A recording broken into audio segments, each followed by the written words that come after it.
For over 45 months, Russia has been waging war against Ukraine, and today we want to take a look at the military situation over there. My name is Julian Robka, and this is the BILD Situation Room.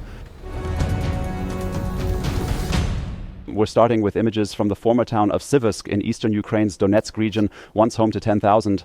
There, the Russian army has now, after just 5 days since entering the town from the northeast, according to their own statements, and these are claims we can actually verify quite well based on these recordings here, gained full control of the entire town. We can see, for example, the completely destroyed city hall of Siversk, but now we're seeing those typical Russian videos where they keep fading in and out repeatedly. And we can clearly see that the entire city, well, we can see it, was once a very industrial city with lots of railways and heavy industry in the area. In the center, along with dacha neighborhoods and several high-rise residential areas, this entire city has now fallen under Russian control. And that's already quite remarkable when you think about it. Just 4 days ago, there wasn't even a single piece of footage available that showed, that a part in the northeast of the city was under Russian control. And we need to pause this footage briefly because here we can see that the river which cuts diagonally through the city, yes, that's clearly visible here, the so-called Bakhmutivka River, and the fact that this river wasn't able to help the Ukrainians in defending the city either. So there was no way to fall back there either. A few days ago, we showed a video where Russian soldiers were at the destroyed bridge and had tried to cross over. And so, unfortunately, that's the sad fate of Siversk, that after a full 40 months, 40 long and grueling months, during which the Russian army remained just a few kilometers from the eastern side of the city. Now, it's not just that intense fighting is taking place within the city, but that Siversk has completely fallen under Russian control. And the whole thing unfolding shows us again how Russian propaganda desperately frames it, but instead shows a demographic catastrophe. We have here exactly two civilians in Siversk who welcome the Russian army, but who also immediately say they want to be evacuated. They want to leave Siversk, please. They're happy the Russians are here and they want to be taken to Russia right away. So apparently their assumption about what Putin is doing here, just so these two civilians here, in quotation marks of course, could be liberated, more than 10,000 civilians had to leave the city or were killed in the bombardments. We can see it in the background in the residential buildings by Russia. Yeah, nevertheless, that's just the Russian idea of liberation they have. And we'll take a closer look at it on the map because Siversk actually had an extremely important role for the front, hence remaining a frontline city for 40 months straight. We'll take a look at the entire situation here on the map as mentioned and see that it's still not fully up to date. We can already see the orange zone covering most of the city and the red one in the eastern part. However, right now it's actually the case that we really assume the entire city area has fallen under Russian control. And if we take a closer look at the situation now, just a few months ago, we still had this exact border right here, the dotted line, I hope you can see it clearly, between Luhansk on the right and Donetsk on the left. That's where the front line was situated. So for quite some time now, the Ukrainians have successfully managed to stop the Russians here. We remember Sievierodonetsk. This place already fell back in July 2022, practically right next to it, just a few kilometers away. Yes, and the crucial thing is that Siversk essentially served this fortress-like role, effectively preventing the Russians from advancing any further westward. Namely, here we have Sloviansk and here we have Kramatorsk together, formerly home to over 500,000 people. There are still well over 100,000 people living in these cities. And now the difficult situation for the Ukrainians is that we basically don't have any major towns or big cities left between Siversk, which has now fallen, and Kramatorsk and Sloviansk on the left side. Yeah, we can take another look at the whole situation. As I mentioned the other day, we saw that the Russians had essentially made it up to this point and seized a small area following their earlier attack here from the south several weeks ago, but were then ultimately pushed back. And the Ukrainians had basically shared that with videos and also clearly proven that they had successfully retaken the area there. As of December 8th, Russian forces have been operating in the northeastern part of the city. And now today, the videos are actually coming from all areas, even from the farthest western parts we see here, which haven't even been colored in orange yet. So we can assume that Russia has indeed completely captured the former town of Siversk, which had 10,000 inhabitants. Russia's creating facts not just in Siversk, but also in the Pokrovsk region, several kilometers further to the southwest. We've got some new footage here that shows how Russia has attempted to exploit the poor weather conditions in Pokrovsk, pushing forward with its tanks, but it backfired completely. We've seen several Russian tank attacks over the past few days, specifically advancing out from Pokrovsk in a northwesterly direction. We'll look at this on the map in a moment. On one hand, the aim here was clearly to reach the E50 highway and push toward Dnipropetrovsk Oblast, and on the other, to advance toward Hryzhin as well. Now we've got the footage here still coming in from Pokrovsk, meaning from various parts of the city where the Russians had been trying. Like I said, as you can see, the weather conditions up here are extremely poor. That means it's foggy. There were limited surveillance options for advancing here. However, our information is that the 95th Brigade of the Ukrainian Armed Forces had intelligence indicating the Russians were planning to advance, possibly from spies or from surveillance equipment that had been deployed in the area, and then they just remained on standby, waiting for the Russians to push forward through the snow toward the northwest with their armored columns. And here we can see total destruction of the Russian columns. That means this entire attack completely fell apart and failed utterly. We're seeing a situation here where drones are primarily being used to fend off the whole attack, both individual vehicles being hit by drones and the soldiers themselves right after. As we'll also see, actually in a second video right away, we can see that during the attack on Hryshine, the Ukrainians here, this doesn't happen quite as often anymore, used artillery, 155mm artillery, both standard rounds and cluster munitions used against Russian convoys. Here we see these recordings once more. There are really quite a large number of Russian vehicles visible, sometimes even 5 or 6 in a row that were actually targeted. Some of them, as you can see here, are off-road buggies, along with several armored vehicles. And so a major attack by the Russian army, which was ultimately crushed here. We'll move a bit further to the northwest and now take a closer look at the ongoing assault taking place on Hryshine. And again, it's clearly a major Russian convoy. I hope you can make that out here. Soldiers positioned along the side, having just dismounted from their vehicles, which are now lined up in a row behind them, ready for the next move. That's at least 5, 6 vehicles lined up on this road heading toward Hryshine, which came to a halt and were subsequently, as we'll see in just a moment, targeted with cluster munitions, striking with devastating effect, attacking the dismounted infantry here, and then, as we can clearly see with this explosion right here, also subjected to heavy and sustained artillery bombardment across the area. And that's exactly what we're seeing here. Images basically like the ones we know from winter 2022, right at the beginning when those large Russian convoys were stopped near Kiev, for example, and then attacked. Now we're seeing what it looked like in the aftermath. Numerous destroyed vehicles, an entire burning column of Russian military forces that has now been brought to a complete halt just outside of Hryshine. We can see at least 6, 7 vehicles that were completely destroyed. So another attempt by the Russians to push forward and break through, as has been confirmed by reports from Ukraine's 7th Corps. That was just a Russian attempt to break through, which, however, appears to have been successfully repelled here. At least that's how it currently looks. Let's take another look at the entire situation on the map and also see how far the Russians actually managed to get. The attack apparently began down in the southwest from Pokrovsk, and from there they launched several coordinated attempts to push forward, first heading in the direction of the E50 highway, and second toward the town of Hryshine. So this column split up here. At the beginning, we also saw the railway tracks running through here, cutting right across the city. Those tracks were visible in the background. So they also used the railway bed, at least the streets right next to it, to push further forward. But the whole thing was brought to a halt, and now we're going to take a look at another video from Pokrovsk, which shows us that even though the Ukrainians had lost control, even though they don't control most of the city, we can clearly see that from the coloring here, they continue to launch repeated attempts with small units pushing into the city center. And the footage we're about to take a look at now actually comes from an area just south of the railway line. Let me quickly point it out right here. From here, basically right from the heart of the city center, actually deeply red. However, the 425th Battalion of the Ukrainian Armed Forces, named Scala, has now released footage where we can clearly see the flag. Namely, the one being held by soldiers. Yes, they're once again in the city center. Again, very important. This doesn't mean the Ukrainians control the center, but that they keep managing to break through Russian lines and through videos like this. From helmet cameras, like the ones we're seeing here, keep pushing further into Russian-occupied territory, and at least from time to time demonstrate they're still active in Pokrovsk. Whether this makes military sense is another question. The Ukrainian General Staff definitely wants to keep putting out this message over and over again without fail. Fighting continues for Pokrovsk with repeated activities south of the rail line. That's true if we look at this here.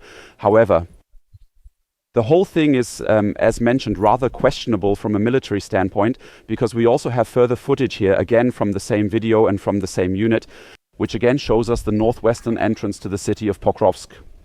We might remember about a month ago, the GUR, Ukraine's military intelligence, deployed some soldiers here using Black Hawk helicopters. They later retook control of this gas station here and attempted to make their way into this house just ahead. This is the outermost northwestern edge of the city. Again, all the tank barriers we see here, for example, were set up by the Ukrainians there. And this northwestern city edge is being bombarded in the same video. We're seeing it here now. That means Russian soldiers are there too. And this clearly shows us, yes, the Russians are actually in all parts of the city.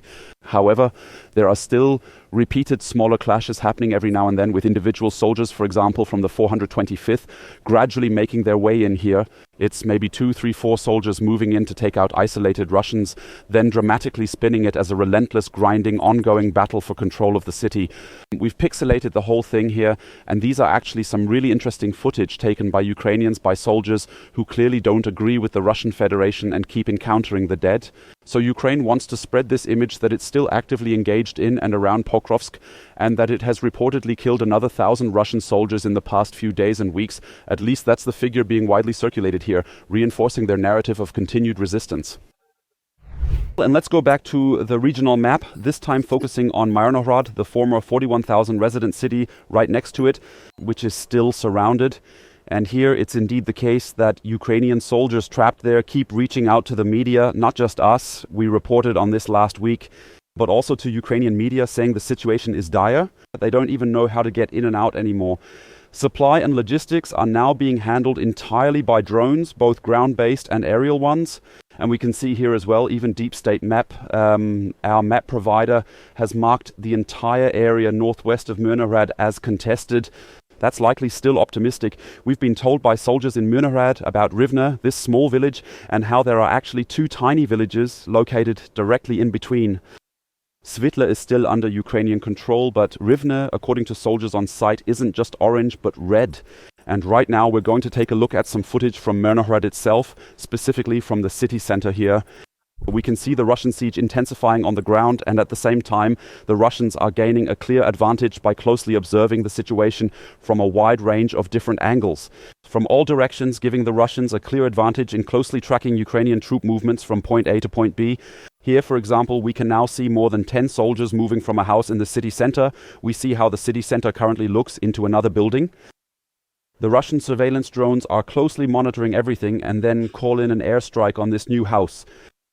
We can't say whether any soldiers were actually killed because, as we'll see right away, there's a cut. That means we don't have the situation where the soldiers go directly into the house. Now we see it up there. The first opens the door already completely off its frame, and the soldiers go in one by one. However, if we fast forward just a bit here, we can see that the Russians have actually cut the whole thing again.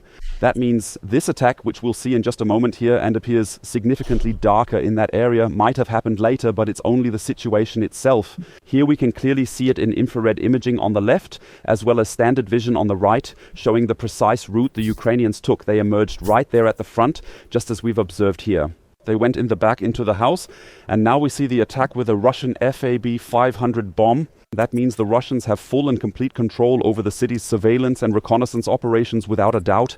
They're deploying dozens of drones simultaneously, and it's truly absolutely hell on earth for the Ukrainian soldiers there who are still holding the line at Myrnohrad, because there's still no official order from the high command to evacuate this former city of 41,000 residents. From Donetsk we head to Kharkiv in northeastern Ukraine. Here too we have new footage showing that the Ukrainians have lost control of most of Vovchansk. Vovchansk, population 18,000, attacked by Russia and partly occupied since May 2023. And these houses are in the very south of the city, and the footage now shows us a GBU-39 attack. That is, an attack likely carried out by a MiG-29 using American-guided bombs. Being used here, 250-pound bombs. Now we can see the impacts very precisely hitting the various buildings. And then right after, the situation on the ground. That means the roofs here have been completely destroyed. But all of this clearly shows us that Vovchansk is now, for the most part, probably 95% under Russian control. As we'll see on the map, the Russians haven't just stayed put, but have already entered the next 2 Ukrainian settlements south of Vovchansk. Let's take a close look at the map, heading as mentioned to the northeast of Ukraine. And here's roughly the situation. Maybe we can remind ourselves that over the past few months, the front line basically ran straight through Vovchansk. Something like this is what it looked like. The Russians, however, have continued advancing to the south. We've just seen footage from, as mentioned, the southernmost parts of the city. There were Ukrainian bombardments there as well, and this map very clearly illustrates that the Russians have already reached both Wiltshire and Lyman. That means we're now seeing Russian soldiers on the ground advancing and already attacking the next two smaller settlements, outskirts of Vovchansk, trying to push forward there. Not about creating a buffer zone along the border, but rather pushing further down south into the Kharkiv region itself. Next, we're going to take a closer look at footage from the Russian elite unit Rubicon, who are using their drones to actually destroy Ukraine's entire logistics network. And interestingly, we're seeing more and more robotic systems, ground drones, being deployed by Ukrainian forces to move from point A to point B. Here, for example, we can already see that Ukraine tried to drive along this route using a truck that was fully protected against drones. Didn't work. Here we see a civilian vehicle belonging to whoever it is, and now right in the middle, a robotic complex where Ukraine is trying to keep logistics going toward the front. And these complexes here, the next one right away, are being attacked one after another by the Russian army. I think we can see another one here. You can actually make out pretty clearly what we're dealing with. Let's just take a quick look, wait for the right moment to catch it. There it is. So you can see quite well, these are a two-axle vehicle with really large tires and on top some kind of cage structure. So you can store food in here, pack in water, fuel, or even ammunition as well, depending on what's needed. And we've also seen repeatedly over the past few weeks that medical evacuations are being carried out by the Ukrainian side as well. Yes, this shows once again how crucial these robots have become. But it also unfortunately shows just how ruthless and efficient Rubicon really is, this Russian special unit that operates and attacks right near the front line. And we're seeing now that their drones have such an extended operational range that they're even targeting tanker trucks way far behind the front lines. We can reasonably assume that this tanker truck was at least 20 kilometers away from the front line. At the same time, we, of course, also see the attacks on all kinds of other vehicles, including tanks and so on. And we simply see that the Russians are being extremely efficient in how they're using the drones here. And those specific targets that we keep seeing here, those are all of the antennas, yeah? These are communication antennas or antennas for drone control set up in these little patches of woodland. These targets can, of course, be extremely effectively attacked with these fiber optic guided drones because you can actually maneuver among the trees and then, down to just a few centimeters accuracy, you have to say, to attack the respective units, the respective technology, the respective vehicles. So we're seeing Russia still very active. We know that every single day now, well over 1,200 of these fiber optic guided drones are being deployed and used. And there are more and more coming from the Russian side. Because unlike Ukraine and unlike the West, Russia is doing this industrially. That means you get the parts from China, you buy whatever you need for it or obtain it, well, not for free, but in exchange for raw materials. The whole thing is then industrially mass-produced by Russia for military use. And that's why they've managed there over the past few months, actually even over the past year and a half, to completely turn their former inferiority in the drone sector into a decisive and clear superiority on the battlefield. So that the Ukrainians are now clearly outmatched across the board, both in terms of firepower with conventional weapons and when it comes to firepower provided by these very modern drones. Finally, let's take a look at another video from the Black Sea. There, Ukraine once again managed to successfully target a Russian tanker using their drones, specifically, suicide drones of the Sea Baby type, and at least set on fire, at least temporarily. We're dealing here with the tanker Dashan, another tanker that reportedly was apparently heading towards Novorossiysk. And we can clearly see how these sea drones are attacking this tanker one after another, hitting it repeatedly. Quite interesting as well. We can see that it's apparently not primarily about the contents being transported, like the oil or anything like that, but rather that the main focus is always on attacking the rear section where the propeller is and where the rudder is located. That's where these drones hit one after another in order to disable the ship, make it immobile first. But again, it's truly fascinating how Ukraine is able to closely track and monitor these attacks in real time from such a great distance, well over 1,000 kilometers away from its own territory. The whole thing is probably streamed live via Starlink directly to the operator, who then has to keep maneuvering this drone, this Sea Baby, this unmanned vessel here, in order to closely examine the impact in great detail. Yeah, this entire situation clearly demonstrates that Ukraine is still actively trying to destroy the very foundation of Russia's wealth and Russia's warmongering in Europe, namely the raw material exports. However, overall, one must also say these are just pinpricks so far that Ukraine is delivering, while Russia is launching very strong ground attacks. And we've seen it with the fall of Siversk, as well as ongoing gains by Russia in all currently attacked regions.